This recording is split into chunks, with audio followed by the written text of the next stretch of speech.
Bonsoir et bienvenue en ce lundi 11 juillet 2022 et nous en sommes arrivés ce jour à la méditation numéro 821 et plus particulièrement à la méditation numéro 535 dans le livre de l'Apocalypse mais pas que nous méditons ensemble depuis le 1er janvier 2021. Avant de poursuivre dans notre méditation du jour, eh bien prenons pour introduire le moment de prière le verset numéro 11 dans le psaume numéro 16, psaume 16, verset numéro 11, en Nouvelle Français courant. Il est écrit « Tu me fais savoir quel chemin mène à la vie. On trouve une joie pleine en ta présence, un plaisir éternel près de toi. » Oh, merci Père, merci Seigneur, merci bien-aimé Saint-Esprit, parce que tu nous fais, selon ta parole, connaître le chemin qui nous mène à une joie pleine et entière. Voilà ce que tu nous dis, le chemin où nous sommes dans ta présence. Alors, sachons tout simplement nous laisser guider par toi, bien-aimé Saint-Esprit, dans le nom de Jésus, parce que c'est cette joie pleine et entière que tu veux nous donner. Ce n'est pas... comme si l'on prend l'exemple d'une bouteille d'eau, ce n'est pas, la moitié, ou d'un verre à moitié vide ou à moitié plein comme j'ai devant moi, mais voilà, rempli jusqu'en haut. Un peu comme dans le psaume 23, lorsque il dit « Tu oins d'huile ma coupe ». Tu oins d'huile ma tête, et ma coupe déborde. Eh bien, c'est cette joie débordante que tu veux nous donner en ta présence. Alors, sachons, tout simplement, te laisser nous guider dans ces bons chemins, dans ces voies droites, dans ta présence, afin justement que nous expérimentions, cette joie pleine et entière que tu nous donnes, car c'est une promesse que tu nous as faite. Alors sachons tout simplement nous laisser guider, tout simplement, pour ta gloire, Père, dans le nom de Jésus. Merci, bien-aimé Saint-Esprit. Amen. Nous poursuivons, dans notre méditation avec comme fil rouge, maintenant vous en avez pris l'habitude, le chapitre numéro 4 dans le livre de l'Apocalypse, les versets 8 et 9 que nous reprenons ensemble. Il est écrit « Les 4 êtres vivants ont chacun 6 ailes et ils sont remplis d'yeux, d'Y, tout autour et au-dedans. Ils ne cessent de dire jour et nuit, Saint, Saint, Saint est le Seigneur Dieu, le Tout-Puissant qui était, qui est et qui vient. » Verset numéro 9. « Et quand les êtres vivants rendront gloire et honneur et action de grâce à celui qui est assis sur le trône, à celui qui règne, à celui qui vit au siècle des siècles, ainsi que notre Seigneur qui règne à ses côtés, c'est aux côtés de notre Père qui est ici dans ce chapitre 4, décrit par l'apôtre Jean qui a été ravi en esprit dans une extase supérieure à celle du premier chapitre du livre de l'Apocalypse. Alléluia, gloire à ton saint nom, Père. Et nous reprenons notre voyage avec dans le livre des Nombres, avec le peuple d'Israël, Moïse, et nous avions terminé, c'est hier et avant-hier, le chapitre 12 du livre des Nombres, avec Myriam et Aaron. Je vous laisse réécouter tout simplement ces méditations dans, soit sur la chaîne YouTube Ministère Parakletos ou sur l'onglet vidéo dans le profil Facebook, et où là vous retrouvez toutes les vidéos qui ont été enregistrées en direct.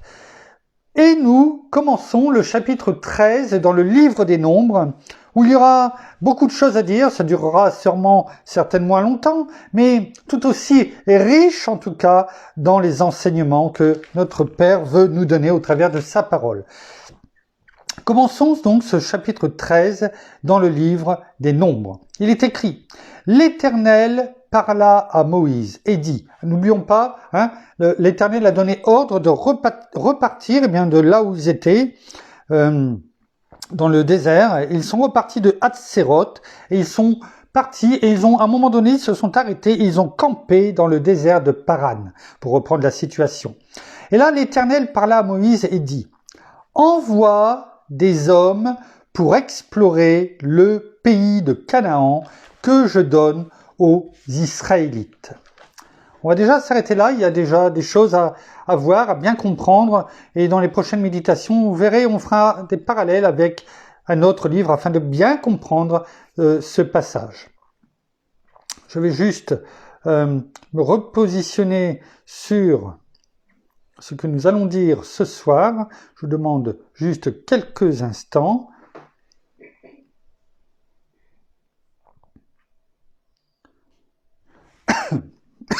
Excusez-moi. Voici. Et donc, voyons un peu plus en détail ce que nous venons de lire. L'Éternel parla à Moïse et dit, « Envoie des hommes pour explorer le pays de Canaan. » On va s'arrêter là. Explorer. Explorer, déjà, il faut comprendre, parce que quand on part en exploration, on va visiter, on pourrait penser que c'est cela, eh bien que la parole ici nous dit, mais quand on va voir la signification de explorer ici, eh bien c'est le verbe hébreu tour, qui veut dire, oui, chercher, comment dirais-je, explorer aussi, mais ça veut dire encore, vous voyez, ça va être encore plus profond, parce que ça veut dire rechercher, et même espionner. Et cela a son importance parce qu'on va voir, eh bien, dans les prochaines méditations, eh bien, pourquoi le verbe tour ici, hébreu, tour, est utilisé. La parole n'utilise jamais les mots au hasard. Hein. Donc, espionner également. Pour explorer, donc espionner, le pays de Canaan. Alors Canaan, on en parle beaucoup, on le sait, c'est la terre promise, c'est l'endroit qui avait été promis à Abraham et à sa descendance. Donc ici, allons voir ce que veut dire Canaan, Kenaan en hébreu, et ça veut dire terre basse, mais aussi marchand.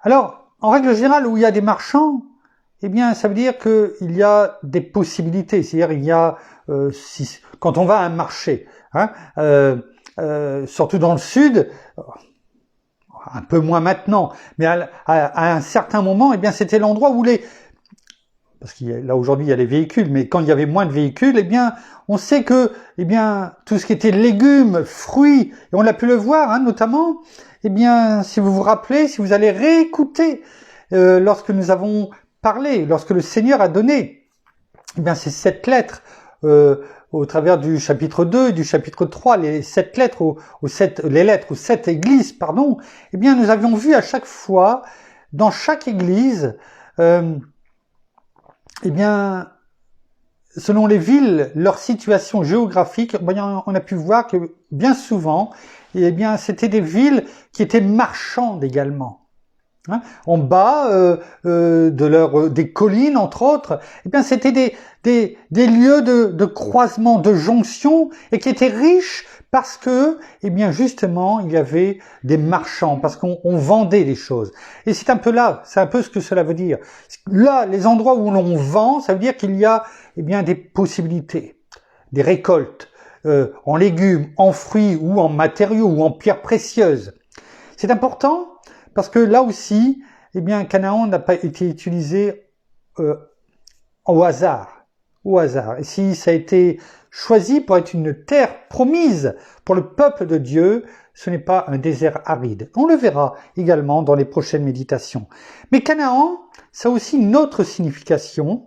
Hein, Kenaan, en hébreu, c'est également le 4e fils de Cam. Cam, qui est un des fils de Noé, et c'est aussi le père des Phéniciens et des diverses nations qui peuplèrent la côte de Palestine. Alors on sait très bien qu'il y a toujours cette rivalité, ça a toujours été, et ça sera toujours, en tout cas, jusqu'à ce que l'avènement de notre Seigneur ait lieu, cette rivalité entre la Palestine et le peuple d'Israël, et on a pu le voir, et on le voit, hein, avec dans tout finalement l'Ancien Testament, ces rivalités, ces guerres, je dirais, qu'il y a eu tout au cours, eh bien, de l'histoire. Donc c'est important. Allons voir, eh bien, et remontons, on va dire un petit peu en arrière, dans Genèse, chapitre 9, à partir du verset 18. On a parlé, on va les voir, et c'est important, le but c'est que la parole nous éclaire, on l'a vu hier, ça nous éclaire, la parole nous éclaire sur la compréhension et c'est vrai que le chapitre des Nombres, le livre des Nombres, de Lévitique, de Deutéronome, quelquefois peuvent être un petit peu difficiles et on peut se perdre, je dirais, dans tout cela. Mais la parole nous éclaire afin que, suivant les livres, eh bien, nous prenions un peu de temps pour expliquer les choses. Et c'est important parce qu'on peut se dire, mais donc finalement, eh bien, notre Père emmène le peuple d'Israël, son peuple qu'il a choisi, à Canaan, Canaan qui était, eh bien, un des fils de Noé.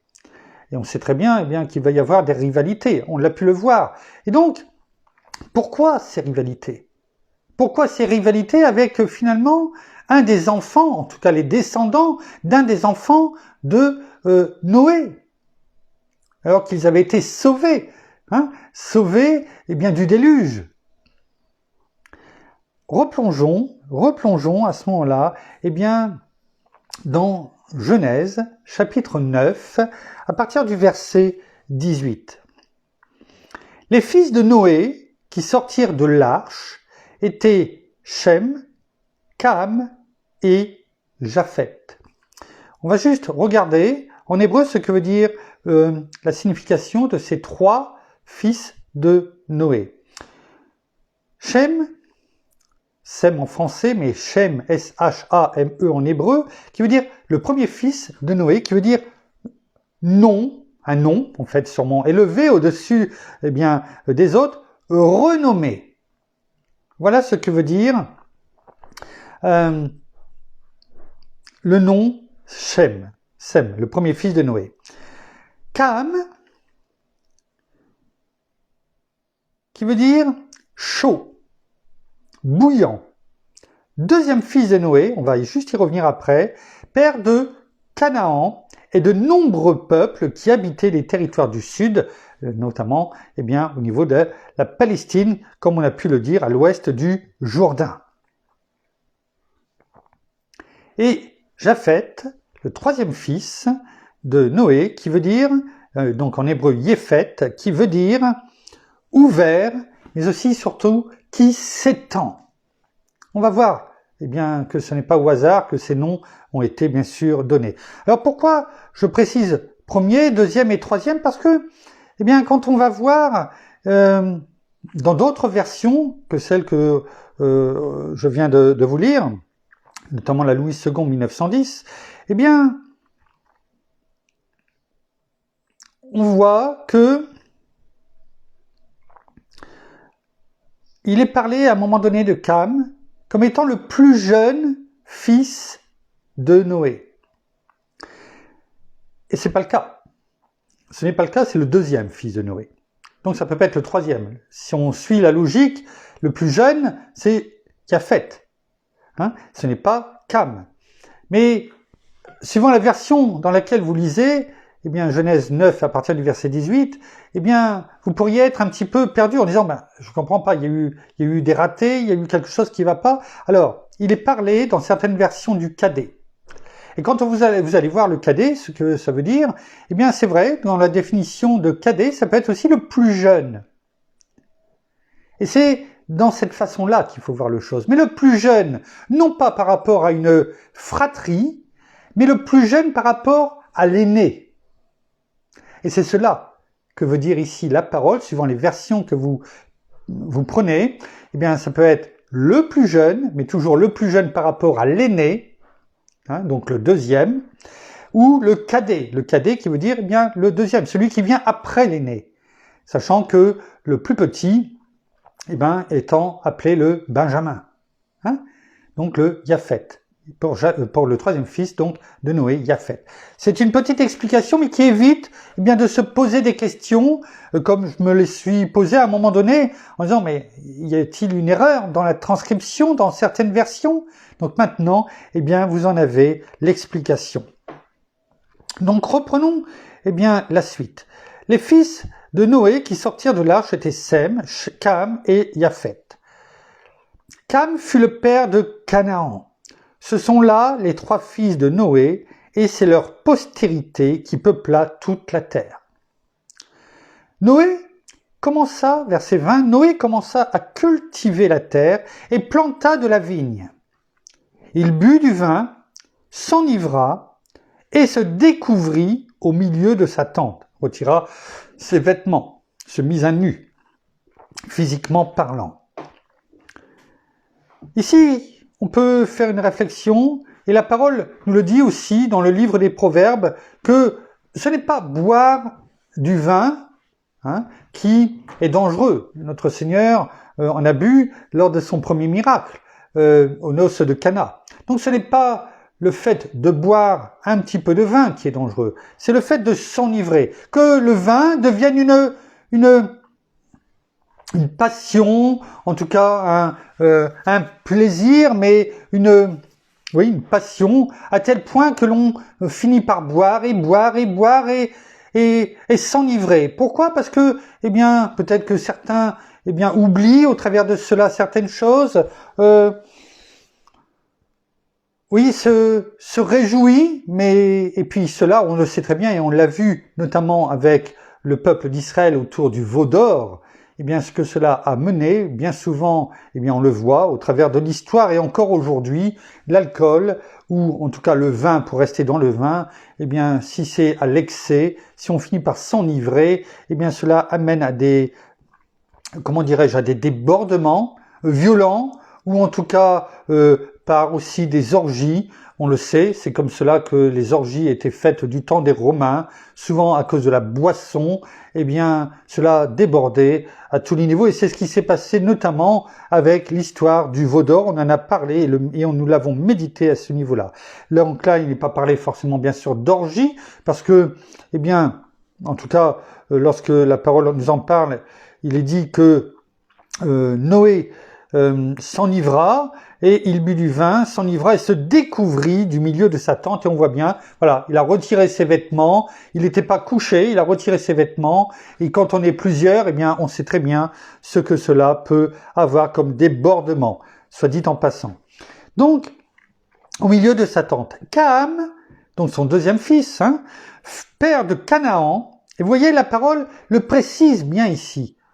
Pu dire Cam, la parole aurait pu dire Cam tout simplement, mais en rajoutant père de Canaan, cela sous-entend, cela va avoir une conséquence, que Cam rentre en disant père de Canaan, c'est-à-dire celui ou Canaan, toutes les tribus qui sont aujourd'hui à Canaan, existent aujourd'hui. Père de Canaan vit la nudité de son père. Donc déjà, c'est interdit, que ça soit déjà à cette époque-là, cela portait à conséquence, et encore aujourd'hui. Encore aujourd'hui. Vous savez, il y en a tellement qu'aujourd'hui, même tout petit, on devrait ne pas prendre cette habitude. C'est-à-dire prendre des bains avec ses enfants. Tout nus, dans le bain. Alors on peut dire, oui, mais c'est des bébés, ils ne s'en rappellent plus. Qu'importe. Qu'importe. Déjà, on ne sait pas comment réagit le cerveau, d'un bébé. En ce qui me concerne, je ne le connais pas. Je ne sais pas ce qu'ils retiennent, ce qu'ils ne peuvent pas retenir, à partir de quel âge ou pas. On ne doit pas se dénuder devant un bébé, un jeune, en disant, il a 1 an, 2 ans, 3 ans, 4 ans. Et c'est comme ça, que finalement, on prend l'habitude de le faire, et même jusqu'à des âges avancés. Jusqu'à des âges avancés. La parole est claire, on ne doit pas se dénuder devant ses enfants. Ça, c'est aussi important, dans notre éducation, dans la discipline que nous devons avoir. Ça doit être des habitudes que nous devons prendre. Cam, père de Canaan, vit la nudité de son père. Ça, c'est la première chose qu'il n'aurait pas dû faire. Deuxième chose, et il le rapporta dehors à ses deux frères. Hein, le rapporter, c'est-à-dire, eh bien, le raconter. Il a été l'annoncer. Déjà, le fait de le voir, eh bien, ça aurait dû être quelque part, il aurait dû tomber à terre, se repentir devant l'Éternel, devant le Dieu Tout-Puissant. Il aurait dû demander pardon, chercher le pardon. Mais ce n'est pas ce qu'il a fait en premier lieu. Il a été le rapporter à ses frères. Alors, qu'ont fait ces deux frères? Qu'ont fait ces deux frères? Et avant de voir ce qu'ont fait ces deux frères, rappelons-nous la signification de Cam, qui veut dire chaud, bouillant. Et plutôt que d'être dans la sagesse, dans le discernement, comme je l'ai dit, et de demander pardon, peut-être pas à son père, il aurait pu le demander, même s'il ne peut-être dans son état ne l'aurait pas compris, Quoique, on le verra, si c'est pas ce soir, on le verra demain dans la réaction suivante de Moïse. Donc il aurait dû déjà demander pardon à son père. Noé. Et ensuite, demander pardon à l'Éternel de sa faute. Et ne pas aller le raconter forcément à ses frères, mais lui-même, eh bien, agir en conséquence envers son père qui n'aurait pas dû s'enivrer, ça c'est une chose, hein, parce que si la parole le dit, c'est que s'il s'enivra, eh bien, ce n'est pas pour se dire, bien, il faut faire la même chose, parce qu'il y a des conséquences, hein, donc il ne faut pas le faire. Mais voilà quel aurait dû être, eh bien, le comportement de Cam. Mais son nom veut dire chaud, bouillant. Et son sang, finalement, bien, n'a fait qu'un tour. Et vous savez, quand on va raconter les choses, quand on est, je crois qu'il y a un nom, c'est, là, il m'échappe, mais quand on va, aussitôt qu'on a, voilà, il faut qu'on aille raconter, eh bien, tout de suite ce que l'on a vu. Je sais pas, mon épouse, peut-être qu'elle le cherche, elle va me le dire, ce mot, mais enfin, qu'importe. Vous savez, oui, commère, un peu, c'est ça, c'est apporter le commérage. Qu'il soit vrai ou qu'il soit pas vrai. Et quelquefois, le commérage, eh bien, amène, vous savez, des rumeurs qui ne sont pas forcément vraies à ce moment-là. Mais voilà, c'est ça, c'est commère, c'est tout à fait ça. On peut prendre ce mot aussi bien pour un homme que pour une femme. Hein. C'est une commère, finalement. Il répand des commérages. Il est chaud, bouillant. Hein, vous savez, quelqu'un qui est chaud, bouillant, eh bien, il va dans tous les sens. Il faut qu'il fasse les choses tout de suite, sans réfléchir. La réflexion vient en deuxième, voire en troisième, voire pas du tout. Ça reflète, finalement, le comportement ici de Cam. Son caractère. Son caractère. Alors peut-être qu'on peut dire, mais c'est pas grave. Eh bien si, cela va avoir des conséquences. Pour lui, mais pour toute sa descendance. Donc quelquefois on ne se rend pas compte de l'importance quelquefois de nos actions, de nos paroles. Que nous retenions ce que la parole ici nous montre, afin justement eh bien, de ne pas être chaud, bouillant, et d'aller commérer eh bien, tout de suite, de raconter eh bien, ce que nous avons vu, mais plutôt eh bien, de venir soit réparer la faute peut-être d'un frère ou d'une sœur, venir eh bien, lui dire pardon de ce que nous avons pu voir ou entendre, mais surtout pas eh bien, de sortir et la première chose à faire, eh bien, que nous avons à faire, eh bien, c'est le raconter. Tu sais ce qui s'est passé, tu sais ce que j'ai vu. Mais en allant le dire et en allant faire cette action, eh bien, quelque part, c'est de dire, mais t'as vu la personne, ce qu'elle a fait? Tu as vu? Nous, on n'est pas comme ça. Est-ce que tu crois qu'on aurait fait ça? En fait, c'est porter un jugement.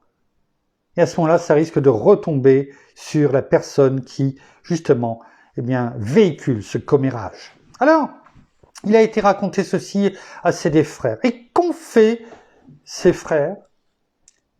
Mais ils ont fait ce que Cam aurait dû faire, justement. Alors, nous dit la parole, Sem et Japheth prirent le manteau, le mirent sur leurs épaules. Donc de Sem et Japheth le mirent sur leurs épaules, marchèrent à reculons, donc vers la tente. Hein, ils sont rentrés dans la tente en reculant, c'est-à-dire ne voyant pas bien sûr leur père dans ces cas-là, et couvrirent la nudité de leur père. Comme leur visage était détourné, ils ne virent point la nudité de leur père. Donc on voit bien au travers de ce verset que non seulement, eh bien, c'était important de ne pas voir la nudité de leur père, parce qu'ils ne seraient pas rentrés eux-mêmes à reculons. À la rigueur, ils auraient mis peut-être le manteau devant leurs yeux, mais ils ne l'auraient peut-être pas vu, mais au moins leurs yeux auraient été en face. Et pour eux, eh bien non, il ne le fallait même pas. Il fallait rentrer dans la tente à reculons, avec impossibilité, eh bien que par accident ou par différentes pensées, eh bien qu'ils puissent eh bien voir la nudité de leur père. Et ils prirent le manteau et ils recouvrirent la nudité de leur père. Ce qu'aurait dû faire Cam. Et lui, eh bien, il a fait totalement l'inverse. Non seulement il n'a pas recouvert la nudité de leur père, de son père, il l'a vu sans demander pardon, ni à son père, ni à Dieu. Et en plus, eh bien, il a été s'en vanter, le raconter, pour finalement rajouter eh bien, une opprobre, une honte finalement sur son père, sur leur père, sur Noé. Parce que c'est bien cela. Verset 24. Lorsque Noé se réveilla de son vin, c'est-à-dire qu'on pourrait dire lorsque, je crois dans d'autres versions, il est écrit lorsque, eh bien, il a cuvé son vin. Hein, je ne sais pas si... Verset 24, quand Noé fut sorti de son ivresse. Je regarde si c'est important parce que ça veut dire ce que lorsque Noé se réveilla de son vin.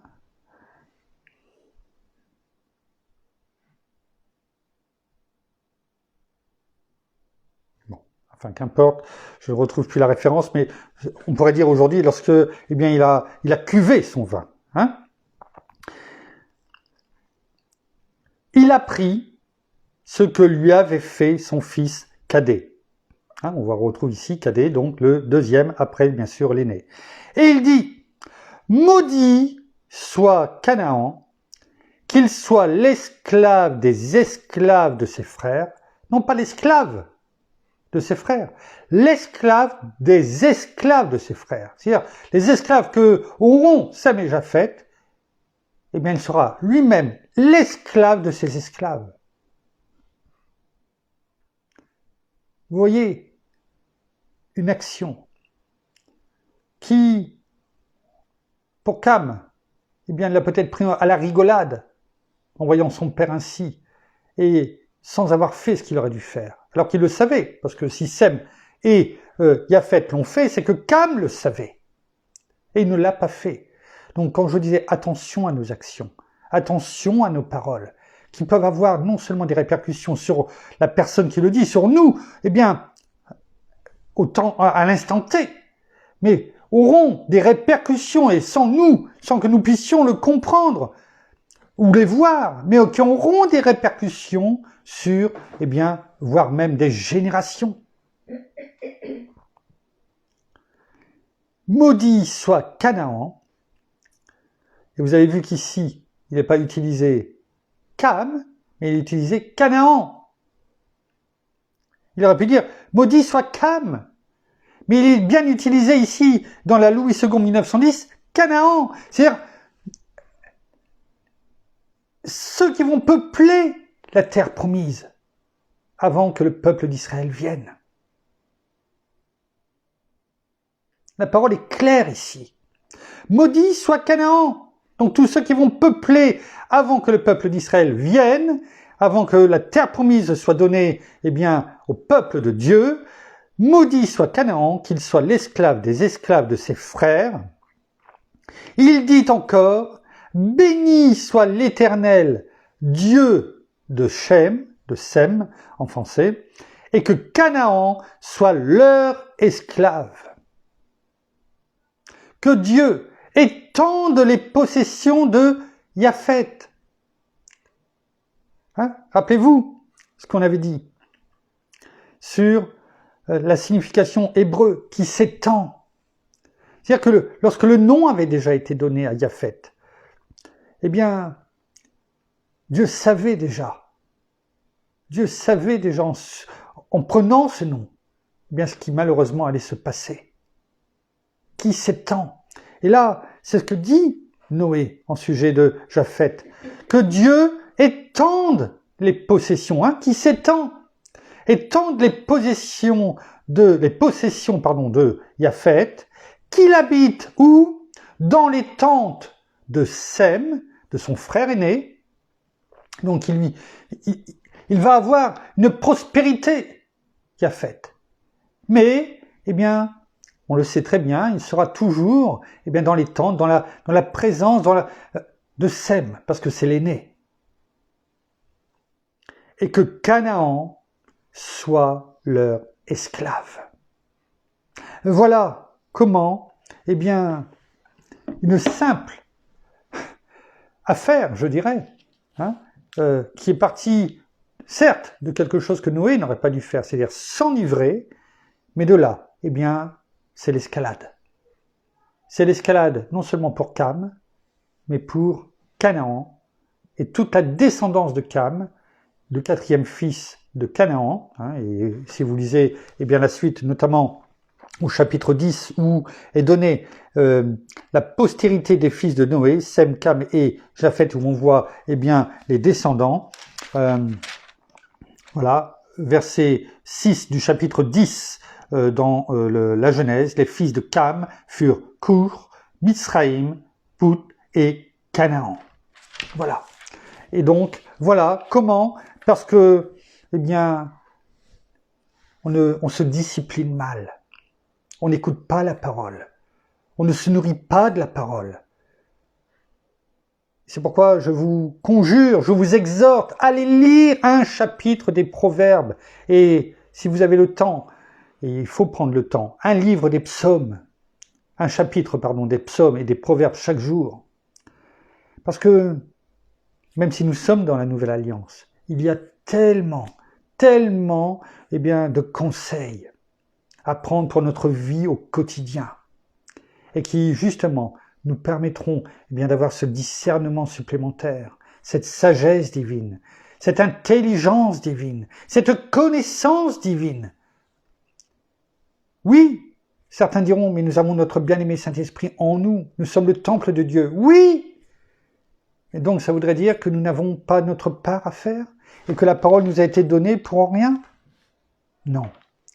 Apprenons à écouter, à méditer, à mastiquer, si besoin est, la parole, afin justement de ne pas tomber dans le piège tendu par l'ennemi qui est derrière, par rapport à notre caractère, comme ça a été le cas pour Cam, et qui est tombé dedans, et avec des conséquences extrêmement importantes pour lui et sa descendance, comme nous pouvons déjà en juger, et comme nous le verrons dans les prochaines méditations. Merci Père, merci Seigneur, merci bien-aimé Saint-Esprit, une fois de plus, pour ce que tu nous as permis encore d'apprendre ce soir, au travers de ta parole, au travers de tout ce que, comment les choses se sont construites avec ton peuple, mais aussi des avertissements pour nous, des bonnes choses justement afin que nous apprenions à discipliner nos bouches et nos caractères. Nous terminons par la prière. Seigneur, merci encore ce soir pour ta parole. Merci encore pour tout ce que tu fais pour chacun d'entre nous. Merci parce que tu nous montres à travers elle comment nous conduire jour après jour dans nos vies afin que nous ne soyons pas ces porteurs de commérages, mais que nous soyons ces porteurs de bonnes nouvelles, que nous soyons vraiment ces enfants qui sont non seulement témoins dans leur vie et qui parlent de toi, de ce que tu as fait, non seulement dans chacune de nos vies, mais tout ce que tu continues à faire pour chacun de tes enfants. Oui, parce que tu es un Père bon pour chacun d'entre nous. Tu sais ce dont nous avons besoin et tu multiplies encore, tout ce que nous avons, à condition, de pouvoir d'être là chaque jour, à pouvoir t'écouter, à pouvoir se laisser non seulement transformer, mais aussi enseigner, d'avoir ce cœur et cette écoute sur tout ce que tu nous dis et ce que tu nous demandes.